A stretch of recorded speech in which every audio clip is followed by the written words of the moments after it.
شروع کرتا ہوں اللہ کے نام سے جو بڑا مہربان نہایت رحم والا ہے، جو روز جزا کا مالک ہے اور ہمارا خالق اور پالنے والا ہے۔ درود اور سلام ہو محمد و آل محمد پر۔ خواتین و حضرات، السلام علیکم ورحمۃ اللہ وبرکاتہ۔ گزشتہ ویڈیو میں ہم نے پیراڈاکس، جسے ہم اردو زبان میں متناقض کہتے ہیں، کا مطلب و مقصد بیان کیا تھا، اور آج ہم ان پیراڈاکسز یا متناقضات پر مشتمل سوالات میں سے ایک سوال پر بحث کریں گے، جس میں یہ پوچھا جاتا ہے کہ اگر اللہ نیکی کو پسند کرتا ہے تو اس نے برائی کو کیوں پیدا کیا؟ یہاں پر برائی سے دو قسم کے مطالب لیے جاتے ہیں۔ ایک مطلب سے مراد بیماریاں اور آفات ہیں، جبکہ دوسرے مطلب سے مراد برے اعمال سے پیدا ہونے والے برے نتائج ہیں۔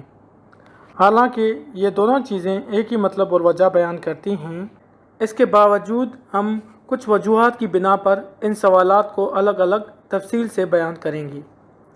جہاں تک آفات اور بیماریوں کا تعلق ہے، اس چیز کو اللہ عز و جل نے پیدا ضرور کیا ہے، لیکن اس کو اللہ عز و جل نے پرہیز کی زنجیروں سے باندھ رکھا ہے، اور اس کے کھولنے اور نہ کھولنے کا اختیار انسان کو دے دیا ہے۔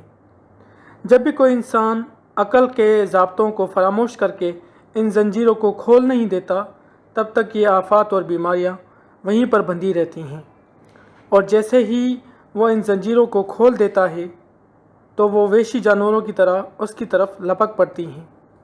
یہاں پر مجھے ایک دوست کا بتایا ہوا چنگیز خان کا قصہ یاد آتا ہے، جس میں چنگیز خان ایک بوڑھے چینی حکیم سے لمبی زندگی کے لیے آب حیات کا تقاضا کرتا ہے، جس کے جواب میں وہ حکیم کہتا ہے کہ تمہاری لمبی زندگی کا راز تمہارے گناہوں سے پرہیز میں ہے۔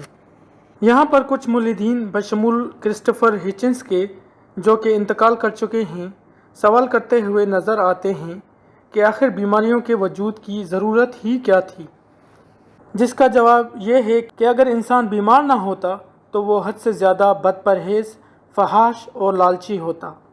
اس چیز کو قابو میں لانے کے لیے اللہ عز و جل نے بیماریوں کو پیدا کیا کہ جب بھی انسان اپنی حد سے باہر نکلے تو بیماریوں کے ذریعے اس کی نصیحت کی جائے کہ وہ اپنی حدود کا پاس رکھے اور ان سے تجاوز نہ کرے۔ ان وجوہات کے علاوہ دنیا میں ایک اور وجہ بھی پائی جاتی ہے، جس میں بیماریاں اور آفات وغیرہ کسی اور سبب کے بنا پر کسی بے خطا انسان کی زندگی میں وارد ہو جاتی ہیں۔ اس صورت میں یہ بیماریاں اور آفات اس بے خطا انسان کے گناہ کم کرنے اور صبر میں اضافہ کرنے کا سبب بنتی ہیں، اور پھر یہی صبر کی حکمت عملی دوسرے انسانوں کو مشکلات میں سے نکلنے کے لیے ایک طریقہ کار کا کام دیتی ہیں۔ یہاں پر ہمارے سوال کا ایک حصہ مکمل ہوا چاہتا ہے۔ اب آئیے ہم اپنے اس سوال کے دوسرے حصے پر روشنی ڈالتے ہیں، جس میں یہ پوچھا جاتا ہے کہ اس چیز کی کیا ضرورت تھی کہ انسان کو اچھائی یا برائی میں سے ایک چیز اپنانے کا اختیار دیا جائے اور برائی کے نتیجے میں اسے برا انجام یا نتائج بھگتنا پڑے؟ جس کا جواب یہ ہے کہ اللہ عز و جل نے یہ ارادہ کر لیا ہے کہ وہ اپنے بارے میں مخلوق کو مکمل آگاہی دے۔ اگر اللہ عز و جل برائی کرنے کا برا انجام نہ رکھتا تو کیا مخلوق اچھائی کے انعام کی اسی طرح قدر کرتی جیسے کہ آج کرتی ہے؟ اور کیا مخلوق اسی طرح ہی اللہ اور گمراہی میں فرق کر سکتی تھی جیسے کہ آج کر سکتی ہے؟ یہی وجہ ہے کہ جب بھی انسان کو اپنے اعمال کی وجہ سے شدید نتائج بھگتنا پڑتے ہیں تو اسے اللہ کا خیال آ جاتا ہے، جس کا ذکر قرآن میں ان الفاظ سے آیا ہے کہ جب بھی انسان کو کوئی دکھ گھیر لیتا ہے تو وہ ہمیں پکارتا ہے۔ یہاں پر ہماری ویڈیو کا اختتام ہوتا ہے۔ ہم امید کرتے ہیں کہ آپ کو ہماری آج کی ویڈیو پسند آئی ہوگی۔ اگر آپ اس موضوع سے متعلق کوئی سوال پوچھنا چاہتے ہیں تو آپ کمنٹ باکس میں اپنا پیغام لکھ کر اس سے ہمیں مطلع کر سکتے ہیں۔